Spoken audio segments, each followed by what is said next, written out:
Hello student, कैसे हैं आप सब। आज हम स्टार्ट कर रहे हैं लेक्चर नंबर 30। इसमें हम बात करने वाले हैं, ठीक है। तो इसमें हम रेगुलेशन की बात कर रहे हैं, ठीक है। इसमें क्या देख रहे हैं, रेगुलेशन ऑफ ब्रीथिंग की।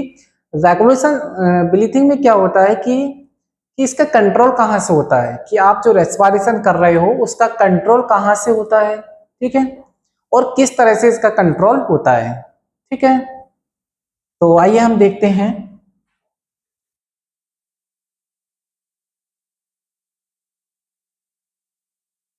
ठीक, यानी हमारा टॉपिक क्या है, रेगुलेशन ऑफ ब्रीथिंग, ठीक है, यानी रेस्पिरेशन या ब्रीथिंग। ठीक, तो देखो इसमें कंट्रोल किस तरह से होता है कि कंट्रोल ऑफ रेस्पिरेशन, ठीक है। तो पहले हम देखते हैं कि कंट्रोल ऑफ रेस्पिरेशन जो होता है,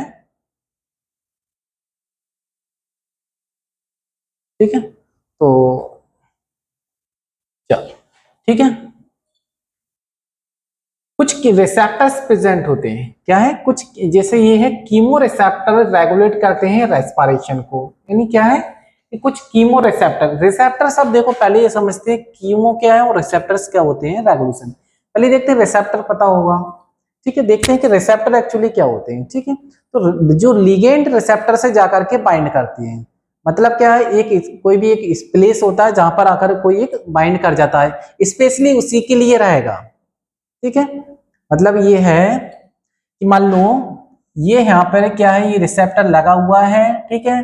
बाहर से कोई भी ये क्या है, ये लिगेंड है, ठीक है।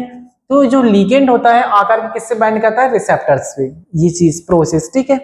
दूसरी बात ये है, जो अलग अलग डिफरेंट टाइप के रिसेप्टर होते हैं, अराउंड जो है 46 के समथिंग रिसेप्टर्स प्रेजेंट होते हैं, ऐसा कुछ, ठीक है। मेनली रिसेप्टर्स होते हैं प्रेजेंट, जैसे क्या है, टच रिसेप्टर हो सकते हैं, कीमो रिसेप्टर्स हो सकते हैं, अन्य डिफरेंट रिसेप्टर्स होते हैं, ठीक है।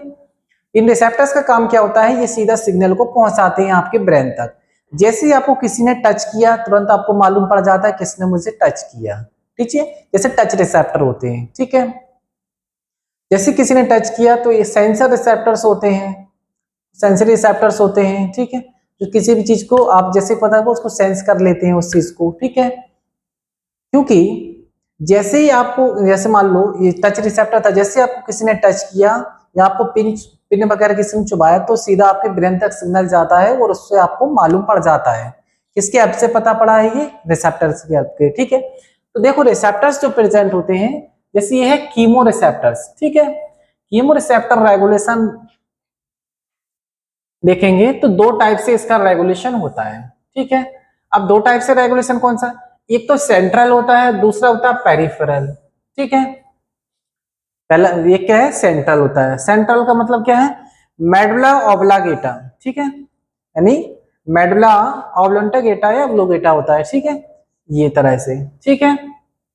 यदि इसको कट कर देते हैं, यदि इसको कट कर देते हैं तो ये सिग्नल, मान लो ये कट कर दिया है सपोज दैट, तो सिग्नल आप वहां तक ये सिग्नल नहीं पहुंच पाएंगे, ठीक है, यानी रेगुलेशन को कंट्रोल नहीं कर सकते हैं, ठीक है। सेंट्रल क्या है, ब्रेन से हो रहा है कंट्रोल। दूसरा क्या है, ये पेरिफेरल क्या है, जो वेन्स वगैरह जाती है वहां तक, जो नर्व्स गई हुई, नर्व्स के हेल्प से सिग्नल जा रहा है, वो पेरिफेरल के हेल्प से हो रहा है ये, ठीक है। तो इसमें क्या क्या होती है, एक तो एओर्टिक आर्च होता है, यानी एओर्टिक बॉडीज, कैरोटिड आर्टरीज होगी, जिसको कैरोटिड बॉडीज बोलते हैं, किसके हेल्प से, देखो एओर्टिक आर्च होता है और एक कैरोटिड आर्टरीज, ठीक है। अब देखो इसको हम थ्योरी देख लेते हैं कुछ, कि regulation of breathing is control by respiratory centre of the neural system. मतलब क्या है कि नर्वस सिस्टम के अंदर ब्रीथिंग को कंट्रोल करने के लिए कुछ रेस्पिरेटरी सेंटर प्रेजेंट होते हैं, ठीक है। अब रेस्पिरेटरी सेंटर जैसा कि इसमें बताया है, कहाँ तक सिग्नल जाता है, जैसे एओर्टिक गया, एक मेन वेन होती है, जैसे वेगस नर्व होती है, जैसे नर्व सिग्नल ले जाती है, जैसे वेगस नर्व हो गई, फर्स्ट सबसे इंपॉर्टेंट नर्व होती है, वेगस नर्व होती है, वो कुछ डिफरेंट, उसके कुछ उसके जो डिफरेंट पार्ट्स होते हैं वो अलग अलग सिग्नल लीजिए, मेन पार्ट वो वेगस नर्व होती है, जैसे उसके बाद कुछ छोटे छोटे नर्व्स होते हैं उस तरह से, ठीक है, जैसे वो सिग्नल ले जा रही है, ठीक है। क्या है, सिग्नल किससे जाता है, जो नर्व्स होते हैं वो, ठीक है। कितने नर्व्स होते हैं, अराउंड 12 नर्व्स होती हैं, ठीक है। तो ये तो जब हम नर्वस सिस्टम पढ़ेंगे तब उसमें हम बात करेंगे, ठीक है। Respiratory centre is collection of cluster of neurons bilaterally located in the medulla oblongata and pons baroli of the brain system, ठीक है।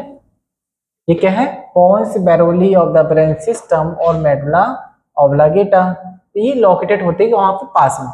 जो रेस्पिरेटरी सेंटर जो प्रेजेंट होते हैं कहां पर देखने को मिली, मेडुला ऑब्लिगेटा में और पोन्स बैरोली रीजन में, ठीक है।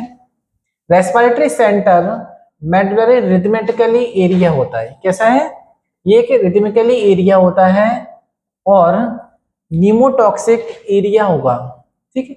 जो कि medullary rhythmic area control the basic rhythmic of, यानी rhythmic of respiration, it consist of respiratory area and expiratory area को, ठीक है। कहां पर ये प्रेजेंट, यानी रिदमिक एक्टिविटी क्या होती है, ठीक है, न्यूमोटॉक्सिक एरिया, यानी ये क्या, ये कौन सा है, मेडुलरी रिदमिसिटी एरिया, दूसरा है न्यूमोटॉक्सिक एरिया, इस लोकेटेड, ये कहां पे प्रेजेंट था, डोर्सल इन द अपर पोन्स, ठीक है। कहां पे हो रहा है, अपर पोन्स की डोर्सल साइड प्रेजेंट होता है, यानी पोन्स बैरोली की ये, ठीक है। और ये ट्रांसमिट होता है inhibitory impulse to inspiratory area is done for the lungs over fill within ear. In other words, is limited inspiration or shorten the duration of inspiration. It help to set up the number of deep breath, ठीक है।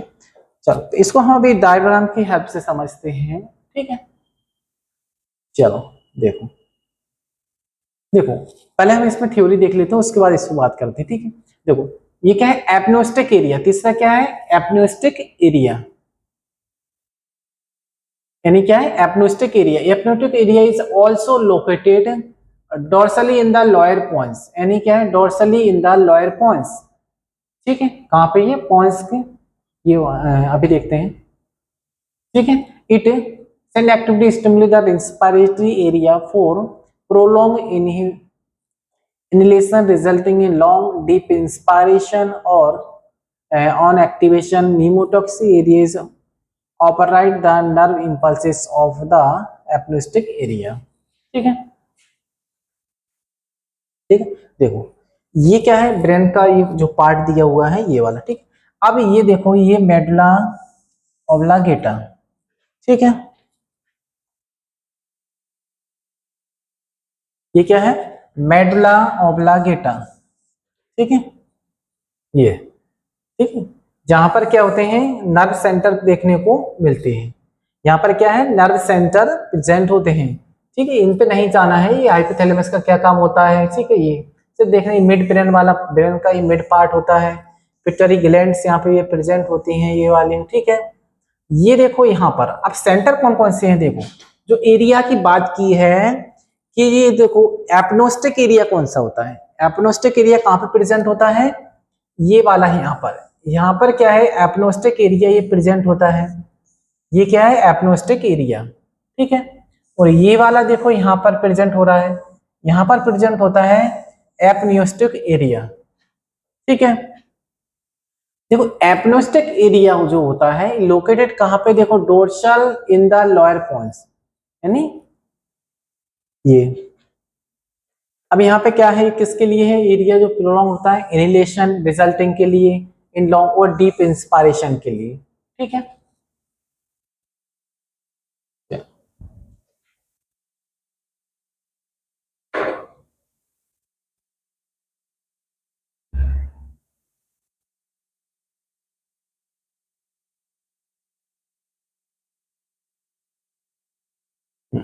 ठीक है। अब regulation of respiration is also, regulation of respiration is also perform by chemoreceptor, जैसा बताया कि regulation जो होता है कीमोरिसेप्टर से। अब देखेंगे कौन कौन से कीमोरिसेप्टर होते हैं, ठीक है। तो कीमोरिसेप्टर देखो, पहला कौन सा होता है, सेंट्रल कीमोरिसेप्टर, कौन सा होता है, सेंट्रल कीमोरिसेप्टर। दूसरा कौन सा है, पेरिफेरल कीमोरिसेप्टर, ठीक है। पहला कौन सा है देखो, है ना, सेंट्रल कीमोरिसेप्टर, ठीक है। दूसरा है पेरिफेरल कीमोरिसेप्टर, जैसा अभी मैंने बताया था आपको, ठीक है। तो देखो सेंट्रल कीमोरिसेप्टर में क्या है, ठीक है। तो देखो सेंट्रल कीमोरिसेप्टर में क्या है कि ये प्रेजेंट होता है नियर मेडुला ऑब्लोंगेटा के पास में ही प्रेजेंट होता है। जो सेंट्रल कीमोरिसेप्टर होते हैं वो कहां पर प्रेजेंट होते हैं, मेडुला ऑब्लोंगेटा के पास में प्रेजेंट होते हैं।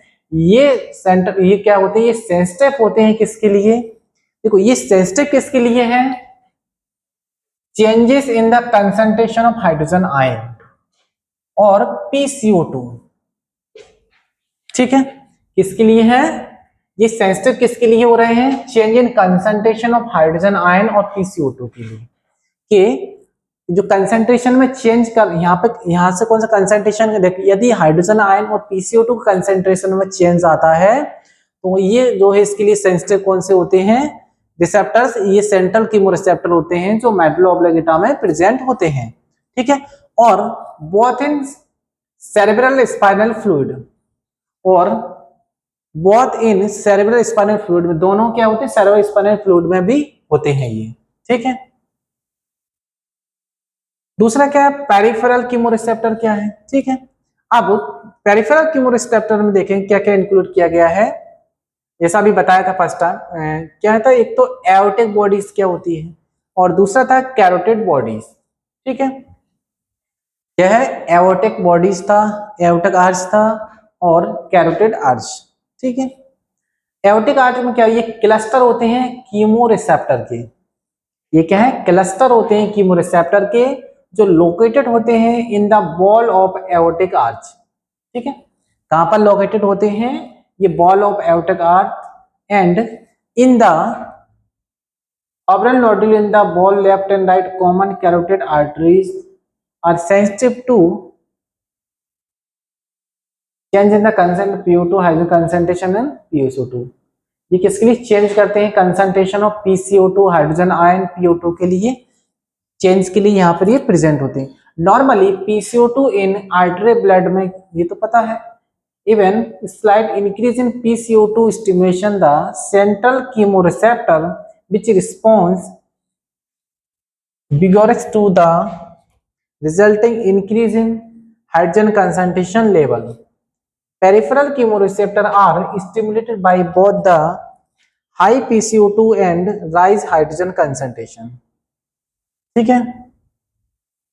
ये किसके लिए है इसमें कि PCO2 का हाई कंसेंट्रेशन और हाइड्रोजन के high concentration. Pheromone chemoreceptor are respond to the deficiency of oxygen को, और ये सेप्टर रिस्पॉन्सिबल किसके लिए है, यदि ऑक्सीजन की डेफिशिएंसी हो जाती है तो उसके लिए भी ये रिस्पॉन्सिबल होते हैं, ठीक है। जब PO2 level in artery blood में fall from normal level of इतना होगा but still above 50 mm of SC ज्यादा होता है तो पेरिफेरल कीमोरिसेप्टर आर स्टिमुलेट। अब देखो जो पेरिफेरल कीमोरिसेप्टर्स होते हैं ये स्टिमुलेट जब होते हैं जब ऑक्सीजन का जो लेवल था वो 50 mm ऑफ Hg से ज्यादा हो जाता है।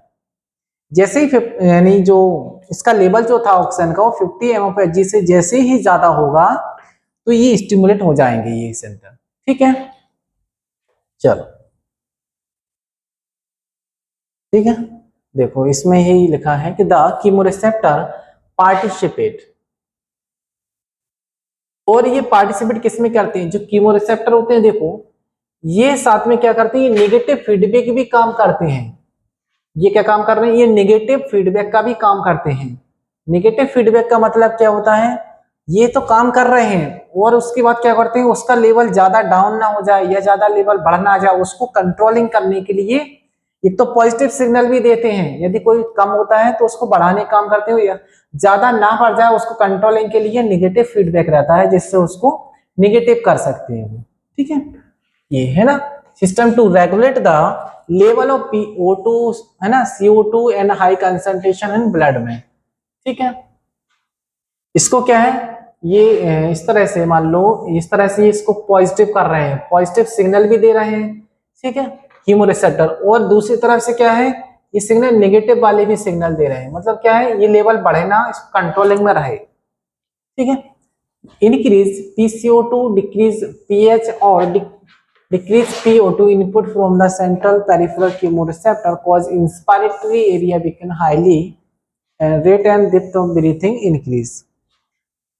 Hyperventilation यानी rapid and deep breathing allow inhalation of more O2, ठीक है, exhalation more CO2 until, ये तो कुछ नहीं, ठीक है।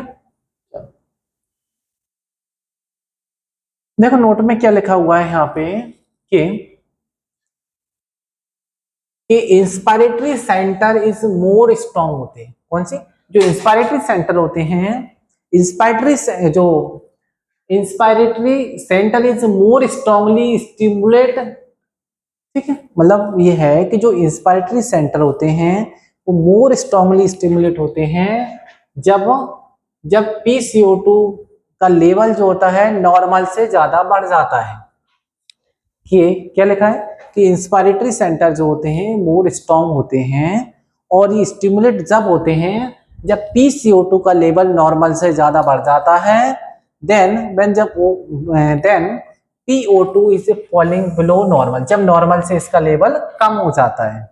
देखो क्या है, ये कब स्ट्रॉन्ग इंस्पायरेटरी सेंटर जो है कब स्ट्रांगली स्टिमुलेट होते हैं कि PO2 का लेवल तो देखो क्या है नॉर्मल से ज्यादा बढ़ रहा है, PO2 का लेवल नॉर्मल से ज्यादा हो जाए और PO2 का लेवल जो होता है नॉर्मल से जब कम हो जाए, ठीक है।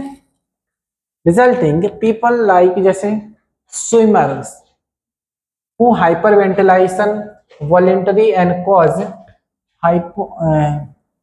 हाइपोकैप्निया can hold their breath for unusually long period, ठीक है, ये तो वो लिखा है स्विमर वेवर, ठीक है, ये याद रखना है बस जो बताया है, ठीक है।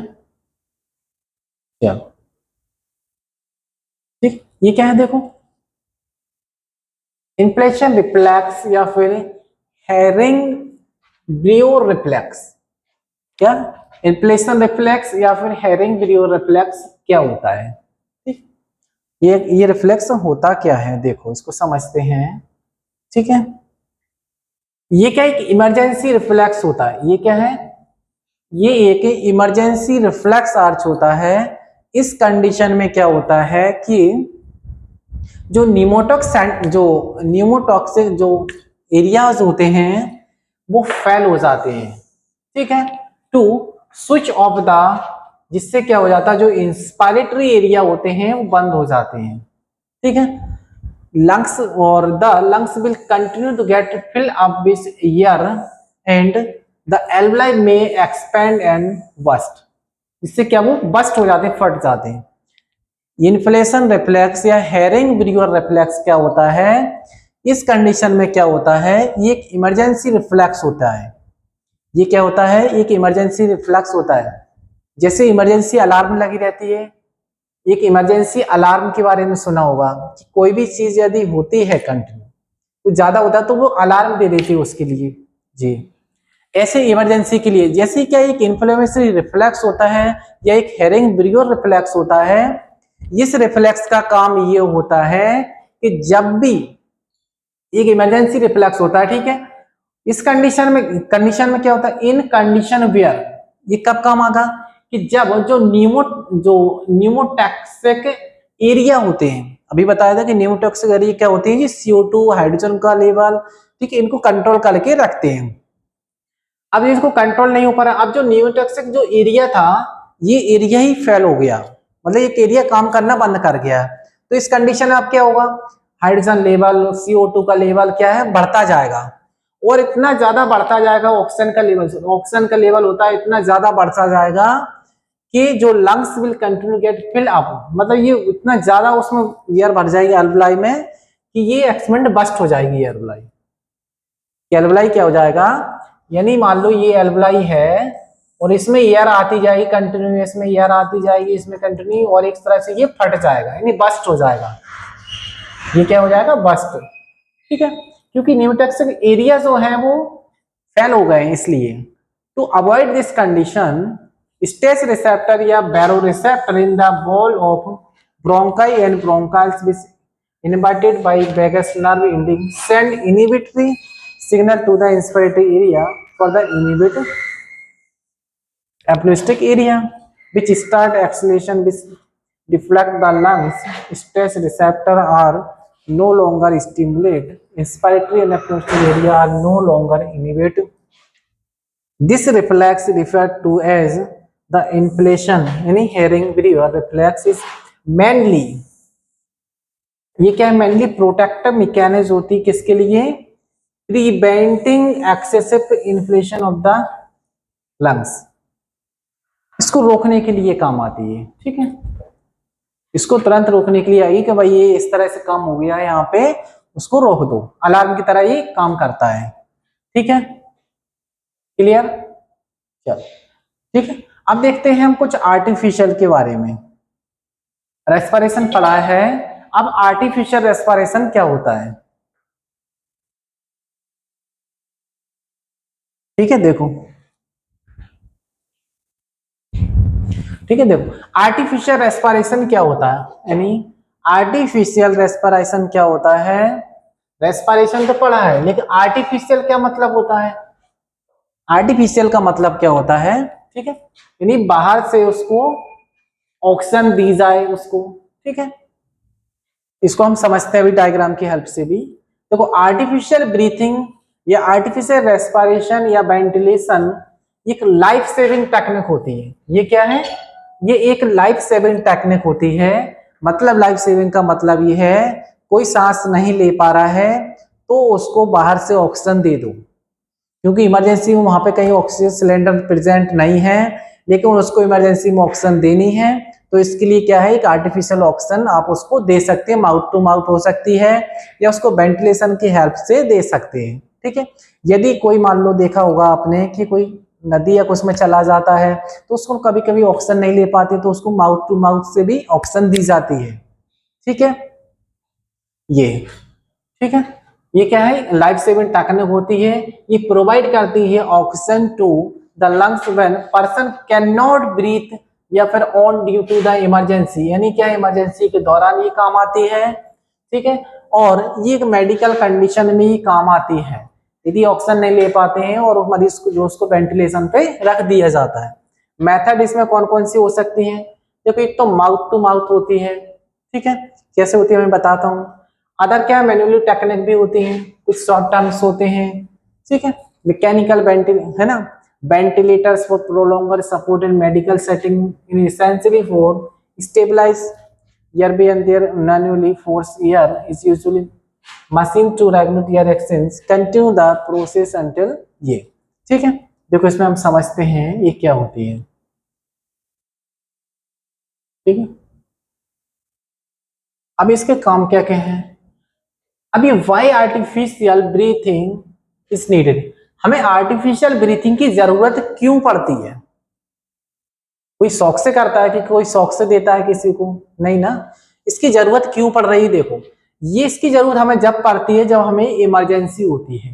ठीक है, इमरजेंसी कब होती है, इस सिचुएशन में क्या होता है, जब ड्राइंग है ना, ड्रॉनिंग या चॉकिंग या फिर सफोकेशन के दौरान, ठीक है, या कार्बन मोनोऑक्साइड गैस ज्यादा हो तो उस कंडीशन में हो जाती है, पॉइजनिंग कंडीशन में हो जाती है, electric shock and can stop person from breathing. ठीक है, यदि कहीं मान लो कार्बन मोनोऑक्साइड की कंडीशन ज्यादा है किसी रूम के अंदर और लोगों को क्या सफोकेशन हो रहा है वहां पे, तो इस कंडीशन में वहां पे ऑक्सीजन उसको नहीं मिल पा रहा है, तो इस कंडीशन में क्या होगा, उसको आर्टिफिशियल ऑक्सीजन भी हम दे सकते हैं।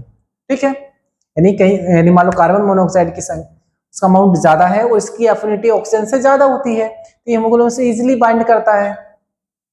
अब उसमें ऑक्सीजन का लेवल कम हो रहा है, नहीं उसमें सफोकेशन होगा, जब सफोकेशन होता है इस कंडीशन में भी ये इमरजेंसी में ये काम आती है ये टेक्निक। ठीक है, दूसरी क्या है, देखो मेडिकल प्रोसेसिंग में क्या होती है कि पेशेंट जनरल, जब भी एनेस्थीसिया हो गया, जनरल एनेस्थीसिया कंडीशन में क्या होता है, सेवरल रेस्पिरेटरी फेलियर हो जाते हैं। क्या हो जाता है, जो रेस्पिरेशन जो होता है वो फेल हो जाता करना, और intensive care obtain require mechanical assistant to breathe ये। अब हाउ आर्टिफिशियल ब्रीथ वर्क, अब दूसरा क्या है कि आर्टिफिशियल वर्क जो है कैसे करता है, क्यों करता है, जो हमें इमरजेंसी इसकी जरूरत क्यों है आर्टिफिशियल की, देख ली इमरजेंसी में हमें काम आती है मेडिकल प्रोसेस के हिसाब से। ठीक है, दूसरे क्या है, हाउ आर्टिफिशियल ब्रीथिंग वर्क कैसे काम करती है, तो a principle to force into in their lungs and allow for the exchange of oxygen carbon dioxide normally. इसमें देखो ओपन द एयरवे, इसमें क्या first ensure the victim tongue, ये कैसे है ना, कैसे काम करती है? तो पहले क्या है ओपन द एयरवे, पहले क्या है एयरवे क्या है जो श्वास नली होती है ना, जो ट्रेकिया होगा है उसको ओपन करना है, ठीक है। फर्स्ट इंश्योर द विक्टिम टंग, ठीक है, is not blocking the airway, ठीक है। This is often done by tilting the head back, क्या ना, tilting the head back and lifting the chin. इसका मतलब क्या है ये, इसको हम इसकी हेल्प से समझते हैं। चलो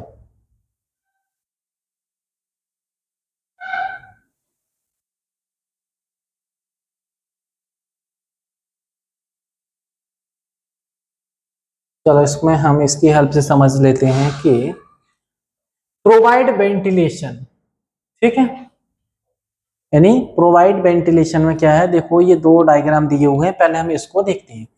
क्या बताया कैसे टेक्निक किस तरह से दे सकते हैं हम, ये एक तो माउथ टू माउथ कर सकते हैं ये, ठीक है।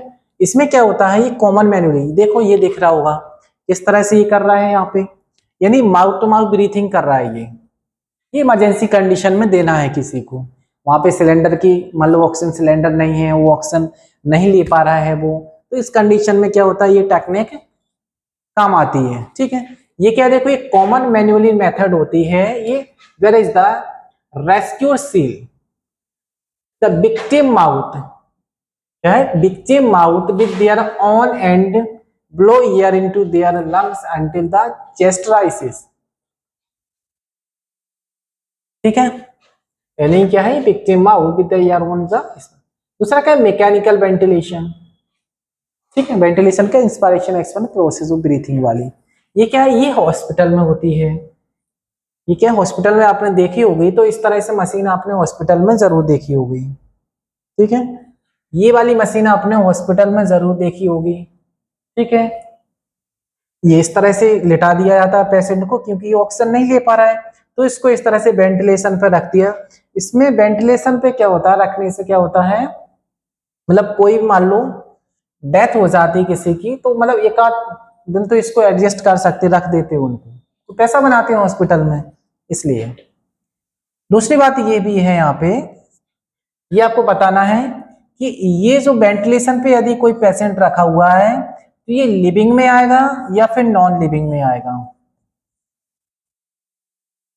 ये बताना है आपको, ठीक है। सो कमेंट बॉक्स में बताना है, ठीक है। In hospital, machine ये ventilator is used to rhythmically push into the out of the lungs, either fully and partially support the patient breathing, ठीक है। चलो है ना, कुछ की कंसिडरेंस होते हैं, क्या है कुछ की कंसिडरेंस क्या होते हैं, टाइमलाइंस, ठीक है, और कंटिन्यूस सपोर्ट। टाइमलाइंस का ये artificial breathing should be started immediately after breathing stop to preserve brain function and prevent fatal outcomes. ये क्या है, ये को इस टेक्निक को इमीडिएटली करना है, ठीक है।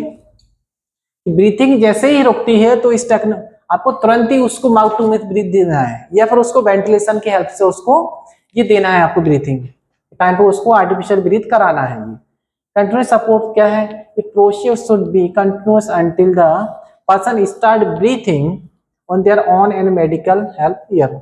सेफ्टी इसमें क्या है कि इन इमरजेंसी में दे सकते हैं, seeking professional medical help in critical, ठीक है। अब देखो ये आर्टिफिशियल, इसमें आपको ये दिख रहा होगा यहाँ पे कि आर्टिफिशियल रेस्पिरेशन में देखो किस तरह से करना है। होल्डर नील्सन मेथड, यानी फॉर एडल्ट के लिए क्या है ये इस तरह से होल्डर नील्सन मेथड होती है। इस तरह से पेशेंट को लिटाइए, इसके पीछे से देखिए इस तरह से ये क्या कर रहा है यहाँ पे, ठीक है ये, ठीक है।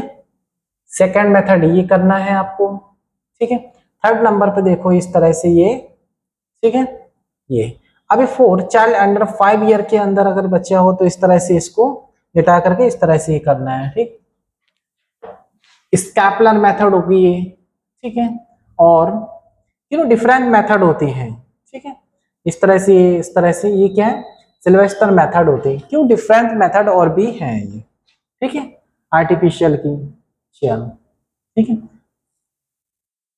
अब ये है कि what is the difference between CPR क्या होता है और आर्टिफिशियल कि व्हाट इज डिफरेंस सीपीआर और आर्टिफिशियल रेस्पिरेशन के बीच में क्या डिफरेंस है, ठीक है।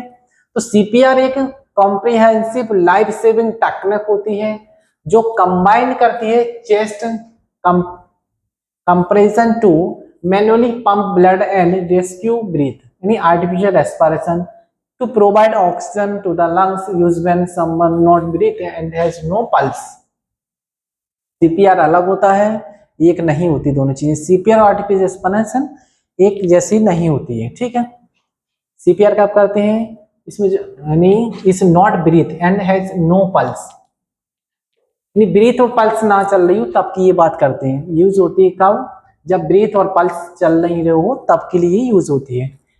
Rescue breath is component of CPR is can be performed along the heart is still beating alone, but person is not breathe adequate to maintain oxygenation।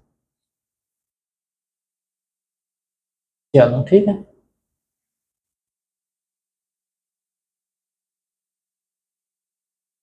ठीक है, देखो इसमें देखो ये नीट में, ठीक है, नीट 2022 में फिर सेकंड में ये पूछा गया था कि identify the region of human brain which has pneumotaxic center that altered respiratory rate by reducing the duration of respiration, ठीक है।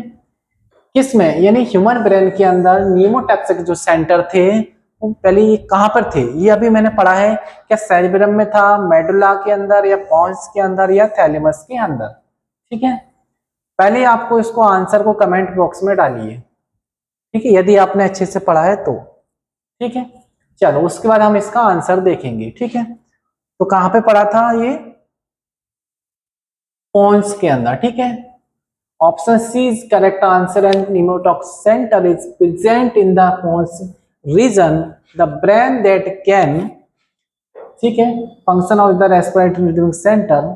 बी वाला गलत था क्योंकि मेडुला ऑब्लिंगुटा प्रोसेस होती है, ये याद रखना है, क्योंकि पॉइंट्स का तो दे दिया लेकिन ये गलत है, लेकिन इसके रीजन में क्या क्या है, कौन सा सेंटर कहाँ पे है। मान लो इसकी जगह कहीं दूसरा सेंटर पूछ ले, यहाँ पे ये पूछ लिया है, क्या पता इसके बाद दूसरा भी पूछ सकते हैं यहाँ से, ठीक है। तो ये वाला पूछ ले वहां से न्यूमोटॉक्सिक सेंटर कहाँ पे, ये तो पूछ लिया है, ठीक है। अब क्या बचा है, अब ये मान लो कभी पूछ ले कि अब मान लो कीमोसेंसिटिव एरिया जो होता है, ठीक है, medulla oblongata process respiratory rhythmic centre and a chemosensitive area, ये कहां पे प्रेजेंट है, ये वाला, इसमें ये पूछ सकते हैं। तीसरा क्या है, option A and D are incorrect होंगे, ठीक, क्योंकि cerebrum and thalamus does not possess, ठीक है, and especially centre to moderate the respiratory rhythmic to set the demand of the body, क्योंकि ये दोनों जो है इससे रिलेटेड नहीं है, कौन सा मेडुला ही है। आज अब की बार जो है ये वाला पूछ लिया है न्यूमोटॉक्सिक सेंटर का, नेक्स्ट शायद ऐसा हो सकता है कि इस बार भी पूछ लें, ये पूछ सकते हैं कीमोसेंसिटिव एरिया कहाँ होता है, ठीक है, ये चलो ठीक। दूसरा ये है which one of the following is correct statement for respiration in human, इनमें से करेक्ट ऑप्शन बताइए रेस्पिरेशन जो ह्यूमन के अंदर होता है उसके बारे में, ठीक है। इस AIPMT जब होता था तब पूछा गया था कि सिगरेट, ये फर्स्ट ऑप्शन ये है कि सिगरेट स्मोकिंग में lead to inflammation of bronchi या neural signal for pneumotaxic center response reason.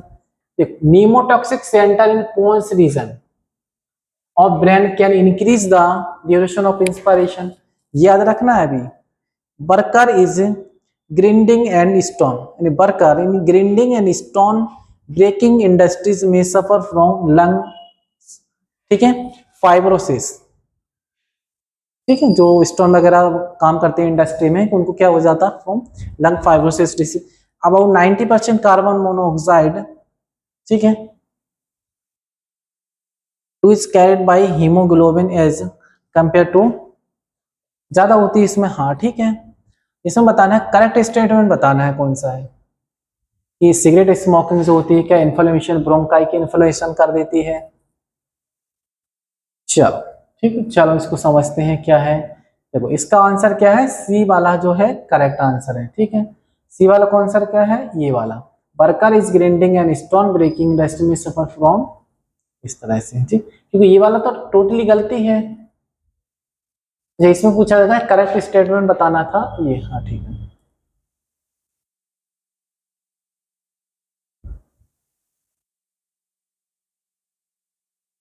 ठीक है, ये वाला देखो, ठीक, कि irritating gases, fumes, dust present in workplace result in lung disorders. This because defense mechanisms cannot fully cope with the situation of some. Long exposure can give rise in inflammation leading fibrosis. ठीक है, with fibrous tissues and thus causing serious lung damage. ठीक है,